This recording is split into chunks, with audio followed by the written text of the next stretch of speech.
gachi kennutti nun dhibu. Onak shane onuun jedhan onak shane jedhaadha inanulle waytachi gaan ammootu jarri akka jedhan sanii mitiin ulfaata. Humna kennaa oliin ulfaata. Dheefa maratanne kalaas. Tiyyaan na baasii luka kamtu na baasa. Ka asmii qabu jalaan ba'u jara. Ka qara fiigicha tireeringi moo maalii jedhan san hin qabnellee jalaan ba'u.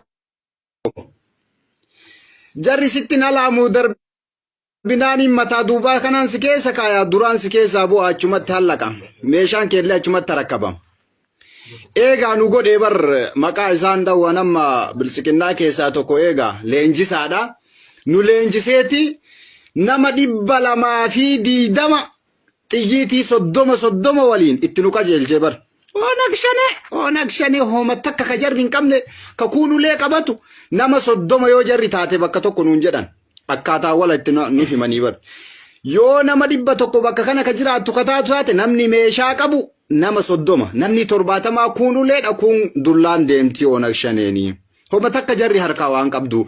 Kanaafuu dhaqaatii isin namni 220 kun namni xiyyiitii 30 harkaa qabu guutuun keessanuu waan ajjeeftanii fi akkaataa dhaytan injifannoon galuu keessan osoo isin hin dhaqinuu itti amannaa nu irra caalaa osoo waan hin godhin nu amananii beeytanii. Osoo isin hin dhaqinuu nutti isin dhaytanii injifannoo isin galtaniin isin eeyinaa jedhanii itti nu qajeelchanii bar nuun jedhan ammallee xiyyiit hindaatti abbaakkinu. Zambalaachuu saatti taallamuu hindaatti tokkisu. Nu xiyyiitii abbaakkanu miti xiyyiitii hin baay'isinaa xiyyiitii osoon allaamin osoo ittiin qajeelchin osoo jinniin jedhin bakka argitanii dhaqdhaq gootanii kisaaraa keessa nun galchinaa kun hun jedhan nu kilaashiyyoo achuma dhiifnee dachaan. Maal goonare hin ulfaate jarri hin ulfaate hin danda'amu jarri barnoota hedduu qaba akkaan barate jarri hin danda'amu wallaahi billaahi tallaahi hin danda'amu onak shane akka jedhanii haasansanii miti. Onak shane juntaa. Kajuntaa gatis maammattoota min ono akkuma jedhan sanitti hin danda'amu achiidha inni amma sirna kiyya itti isinii geessa seenaameef sheer walii godha dubbii tana dhageeffattu malee namni ay keessa seenteen bahin haasawa kiyya ka biraa yoo barbaadde hin dhageeffatin ammas yoo barbaadde laayik jinni jaan kanaan godhin yoo barbaadde yoo na arrabsulleen sitti tola jalan na arrabsi haa taatu wanni an barbaadu nama bira ga'uudha sheer naa godhe bolayyantii. Akkasitti namni 220 kun bar hurrisaadha inni bar shanet dhaqaa jirraa beeke ka onak shanetti.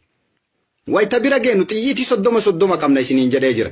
Xiyyiitii 30 kana wayita nu qajeelchan nuun jedhan akkan abbaakkanne osoo hin alaamin akka bakka argitanitti hin tokkofne xiyyiitii kisaaraa keessa akka nu hin galchine. Xiyyiitiin isin tokkoftan guutuun isaatu onak shanee tokko ajjeesuu qaba yookiin madeessuu qaba. Yaala balazaa ammootu akka achi dachaata.